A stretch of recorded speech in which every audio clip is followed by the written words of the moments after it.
আসসালামু আলাইকুম ভিউয়ার। আশা করি সকলে ভালো আছেন। বলবি student visa interview 2025 question answer ভিডিওতে আপনাদেরকে স্বাগতম। আজকে আমরা পার্ট 2 নিয়ে আলোচনা করব।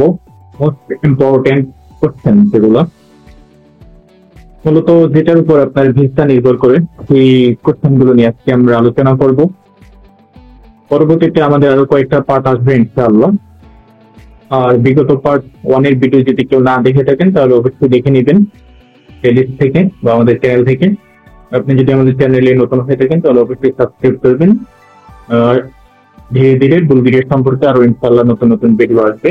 এবং আপনাদের যদি কোনো রকম প্রশ্ন থাকে এবং প্রশ্নের উত্তর কাস্টমাইজ করা লাগে আপনারা কমেন্ট করতে পারেন, ইনশাআল্লাহ উত্তর দেওয়ার চেষ্টা করবো। চলুন কথা না বাড়িয়ে সরাসরি আজকের ভিডিওর মেইন টপিকে চলে আসি। আজকে আমরা যে কোশ্চেন গুলো তৈরি করেছি সেগুলো হচ্ছে মূলত sponsor related most important question. আজকে আমাদের দেখে নিই প্রথম কোশ্চেন হিসেবে কি রয়েছে। আমরা কোশ্চেনে রেখেছি হু ইজ ইউর স্পন্সর। স্পন্সরের ডিটেলস গুলো আসলে নির্ভর করে আপনার এফিডেভিটের উপর। এখন এফিডেভিট হচ্ছে আপনার বাবার পেশাগত প্রমাণপত্র, যেটা একটা দলিলের মতো থাকে। আপনারা সেটার মধ্যে যে স্পন্সর দিবেন, আপনার স্পন্সর যদি বাবা হয়ে থাকে তাহলে আপনি বলবেন যে sir or ma'am my sponsor is my father. আর যদি মা হয়ে থাকে sir or ma'am my sponsor is mother. তারপরে হচ্ছে এই কোশ্চেনটা কোনভাবে করা যায়, উইথ স্পন্সর, যেমন who is bearing your all expenses, অর্থাৎ আপনার সকল ব্যয়গুলা কে বহন করবে। ঠিক আছে, তারপর হচ্ছে স্পন্সর সম্পর্কে ডিটেলস আপনার ধারণা রাখতে হবে। যেমন আপনার এফিডেভিটে যেরকম থাকবে তার উপর নির্ভর করে আপনি উত্তর দিবেন। আপনি যখনই বলবেন যে my sponsor is my father or mother, তখন ভিসা অফিসার আপনাকে জিজ্ঞেস করবে যে what does he or he do. তখন আপনি অ্যান্সার দিবেন হচ্ছে আপনার অ্যান্সারটা হবে আপনার এফিডেভিট অনুসারে। আপনি আপনার এফিডেভিটে আপনার বাবা মাকে যে কাজ করবেন সেই কাজ আপনাকে বলতে হবে। যদি আপনার বাবা মা কোনো কোম্পানিতে কাজ করে তাহলে আপনি বলবেন যে sir ma'am my father work at a company as a, যে পোস্টে কাজ করে সে পোস্টটা বলবেন। যদি বিজনেস হয় তাহলে বিজনেস রিলেটেড ইনফরমেশন গুলো দিবেন। আপনার এফিডেভিটে যা আছে সেটা অনুসারে উত্তরটা হবে। ঠিক আছে, তারপর স্পন্সর সম্পর্কে আরো ডিটেলস করতে পারে, মোর ইনফরমেশন অ্যাবাউট স্পন্সর। এই সবগুলি হচ্ছে আপনার এফিডেভিটে লেখা থাকবে। আপনি হুবহু একটু কাস্টমাইজ করে আপনার এফিডেভিট অনুসারে অ্যান্সার গুলো দিবেন। এবং আপনি যা বলবেন অবশ্যই everything will be according to your document that you will provide. আপনি যে এফিডেভিট সরবরাহ করবেন সেই এফিডেভিটে যা লেখা আছে আপনাকে তাই বলতে হবে।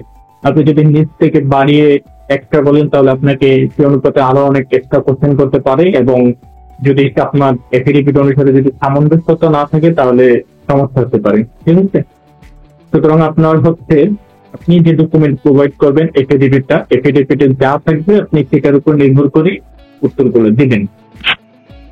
তারপর এফিডেভিট সম্পর্কে আরো অ্যান্সার করতে পারে, আপনার স্পন্সর সম্পর্কে আরো কোশ্চেন জিজ্ঞেস করতে পারে। যদি কোম্পানিতে চাকরি করে তাহলে হুইচ কোম্পানি, কোন কোম্পানিতে কাজ করে, আপনি কোম্পানির নামটা অবশ্যই আপনার এফিডেভিট লিখে থাকবে। যদি বিজনেস থাকে তাহলে হোয়াট বিজনেস, কোন ধরনের বিজনেস, বিজনেসে তার ভূমিকা থেকে কাজ করে নাকি থেকে অনার, সেই সম্পর্কে আপনাকে বলতে হবে। তারপর হচ্ছে যদি ব্যবসাটাকে হয় রেজিট লোকেটের, আপনার এই ব্যবসাটা কোথায় অবস্থিত সেই সম্পর্কে বলবেন। তারপর হচ্ছে যদি কোম্পানিকে জিজ্ঞেস করতে পারে যে আপনি বললেন যে আপনার বাবা কোনো একটা কোম্পানিতে চাকরি করে, বাবা ওর মা, তাহলে উনি সেই কোম্পানিটা কোথায় অবস্থিত সেই সম্পর্কে আপনার ধারণা রাখতে হবে। অনেক সময় এফিডেভিটে যে স্পন্সর কোম্পানির নামটা দেওয়া থাকে আপনারা সেটা হচ্ছে গুগলে সার্চ করে দেখবেন যে এটা লোকেশনটা কোথায় দেওয়া আছে। ওকে, আর যদি আপনারা সকল অরিজিনাল ডকুমেন্টস দেন তাহলে অবশ্যই আপনার জানার কথা যে সেই কোম্পানিটা বা তিনি যেখানে কাজ করেন সেই জায়গাটা কোথায়। তারপর কোম্পানি সম্পর্কে আরো ডিটেলস জেনে নেবেন। যেমন আপনার বাবা ওর মা কোনো একটা কোম্পানিতে চাকরি করলো এবং হচ্ছে আপনি উনি সেই কোম্পানির আসলে কাজটা কি, সেই কোম্পানিটা কি কোনো কিছু উৎপাদন করে, যদি উৎপাদন করে কি উৎপাদন করে এই সম্পর্কে আপনাকে আরো ডিটেলস জেনে নিতে হবে নিজ থেকে ঘাটাঘাটি করে। ঠিক আছে, তাহলে এই হচ্ছে এগুলো হচ্ছে ইম্পর্টেন্ট কোশ্চেন স্পন্সর সম্পর্কে। তো আজকের ভিডিওটি কেমন লাগলো অবশ্যই জানাবেন। স্পন্সর সম্পর্কে যদি আপনাদের আরো কোনো কোশ্চেন থাকে এবং আপনারা চাইলে আপনাদের উত্তরগুলো কমেন্টে দিতে পারেন, ইনশাআল্লাহ আমি চেক করে দিব আসলে এটা কিনা। সকলে ভালো থাকবেন, এবং আপনাদের যদি কোনো প্রশ্ন থাকে বা পরবর্তীতে কি নিয়ে ভিডিও আনা যায় আপনারা সেটা অবশ্যই জানাবেন। ইনশাল্লাহ পরবর্তীতে ভিসা ইন্টারভিউর উপর আরো কোশ্চেন গুলো আসবে। এখানে জাস্ট আমরা হচ্ছে আপনার স্পন্সর জিজ্ঞেস করেছি, স্পন্সর সম্পর্কে যদি আপনি আপনার বাবাকে স্পন্সর দেন তাহলে হচ্ছে আপনার মা সম্পর্কে জিজ্ঞেস করবে যে আপনার মা কি করে। অবশ্যই আপনার মায়ের কোনো একটা ইনকাম সম্পর্কে বলে দেবেন, কারণ আপনি এই সার্টিফিকেট হচ্ছে আপনার মায়ের সম্পর্কে বলা থাকে না। তো সেখানে মায়ের কোনো একটা আর্নিং সোর্স আছে এরকম একটা জিনিস সম্পর্কে আপনি বলবেন। এবং আপনি যদি আপনার বাবাকে স্পন্সর দেন তাহলে তো সেই হিসেবে আপনার মাকে কোনো একটা কাজ দেখাবেন যে আমার মা এটা কাজ করে, ঠিক আছে। আর যদি আপনি আপনার মাকে স্পন্সর হিসেবে দেন তাহলে আপনার বাবার কাজ সম্পর্কে জিজ্ঞেস করবেন যে আপনার বাবা কি কাজ করে। তাহলে অবশ্যই আপনার বাবার কোনো একটা ইনকাম সোর্স আছে সেরকম কিছু বলবেন, যে my father works at a multinational company, বা my father is a teacher. যদি টিচার বলেন তাহলে টিচার সম্পর্কে আরো ডিটেল জিজ্ঞেস করতে পারে, যেমন টিচার উনি কোন বিষয়ে পড়ায় ছাত্রদেরকে। ওকে, সুতরাং আপনি যদি আপনার স্পন্সর মাকে দিয়ে থাকেন তাহলে আপনার বাবা সম্পর্কে জিজ্ঞেস করবে, এবং বাবার সম্পর্কে আপনার একটা ভালো আইডিয়া রাখবেন, এবং বাবার কোন একটা কাজ করে এবং বাবার ইনকাম সোর্স আছে এই জিনিসটা আপনি শো করবেন। আর যদি আপনি আপনার বাবাকে স্পন্সর করেন তাহলে হচ্ছে আপনার মা সম্পর্কে জিজ্ঞেস করবে যে আপনার মা কি করে। সুতরাং মায়ের কোন একটা আর্নিং সোর্স আছে সেরকম একটা জিনিস বলে দিবেন। কখনই বলবেন না যে মাই মাদার ইজ এ, কখনোই বলবেন না যে আপনার মা হাউস ওয়াইফ। অবশ্যই মায়ের কোন একটা ইনকাম সোর্স সম্পর্কে বলে দিবেন, তাহলে এটা হচ্ছে একটা গুড পয়েন্ট আসবে। এবং অনেকে হচ্ছে আপনার নিজের বড় ভাইকে স্পন্সর হিসেবে দেয়, তো সেক্ষেত্রে হচ্ছে আপনার বাবার কোন একটা আর্নিং সোর্স সম্পর্কে জিজ্ঞেস করতে পারে, তাহলে বাবার কোন একটা আর্নিং সোর্স সম্পর্কে বলে দেবেন। মাকে হচ্ছে আপনি হোল্ডার বলে সেটা কোনো সমস্যা নেই। এবং যদি ভাইকে যদি কেউ মেরিট দেখান তাহলে বলবেন না যে আবার হচ্ছে ভাইয়ের বউ বাচ্চা আছে কিনা সেই সম্পর্কে জিজ্ঞেস করবেন। মেরিট হলে তো অবশ্যই তার বউ আছে, কিন্তু বাচ্চা আছে যদি ভাইটাও থাকে তাহলে আপনি বলবেন যে না তার এখনো বাচ্চা নাই। এবং ভাইয়ের বউ সম্পর্কে জিজ্ঞেস করতে পারে যে ভাইয়ের বউ কোথায় কি করে, তখন বলবেন যে ভাইয়ের বউ কি চাকরি করে কোনো একটা জায়গায়, ঠিক আছে। তো কখনই আপনার মানে যে স্পন্সর সম্পর্কে বা স্পন্সর রিলেটেড যে আপনার ফ্যামিলি সার্টিফিকেট প্রোভাইড করবেন, সেই ফ্যামিলি সার্টিফিকেটের যে মেম্বাররা আছে সে সম্পর্কে কোশ্চেন করলে যদি তারা আপনার থেকে সিনিয়র হয়ে থাকে তাহলে ওনাদের অবশ্যই আপনি আর্নিং সোর্স সম্পর্কে বলে দেবেন, ঠিক আছে। এই জিনিসগুলো মাথায় রাখবেন, তাহলে স্পন্সর সম্পর্কে এই আইডিয়া গুলো রাখলে হচ্ছে স্পন্সর রিলেটেড যে কোনো কোশ্চেন আপনি সেটা সম্পর্কে অ্যান্সার করতে পারবেন।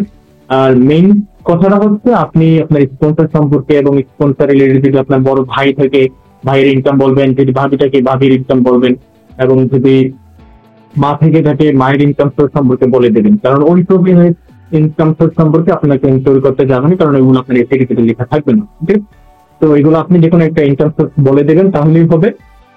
অবশ্যই কখনোই বলবেন না যে মা হাউস ওয়াইফ বা মা কিছু করে না, বা ভাই যদি আপনার বড় ভাই যদি স্পন্সর হয় ভাইয়ের বউ কিছু করে না, এরকম কিছু বলবেন না, ঠিক আছে। কারণ হচ্ছে যদি আপনি আপনার বড় ভাইকে স্পন্সর হিসেবে দেন তাহলে অবশ্যই ভাইয়ের যদি ফ্যামিলি থেকে সেই ফ্যামিলির একটা খরচ আছে, আপনার ফ্যামিলি মেম্বারসের বাকি একটা খরচ আছে, ওইগুলো বহন করার পর হচ্ছে আর ভাই যদি আপনার টাকা পয়সা দিবে সেই জিনিসটা তো কেমন কেমন। তো ভাইয়ের বউরে যদি একটা ইনকাম সোর্স থাকে তাহলে একটা সামঞ্জস্যপূর্ণ থাকে যে না ভাই এবং তার বউ চাকরি করে, এখান থেকে টাকা আসবে সেখান থেকে ভাই হচ্ছে দিতে হবে, বা আমার তো ভাই স্পন্সর করতে পারে, একটা সামঞ্জস্য তো থাকে। তো আশা করি বুঝতে পেরেছেন। আশা করি এরপরে আর কোনো কনফিউজ থাকবে না। তারপরে যদি আপনাদের কোনো কোশ্চেন থাকে অবশ্যই কমেন্ট করে জানাবেন। ইনশাল্লাহ পরবর্তীতে বুলগেরিয়া এমবাসি ইন্টারভিউ নিয়ে আরো ভিডিও আসবে, পার্ট 3 আসবে ইনশাল্লাহ। এ পর্যন্ত সকলে ভালো থাকবেন।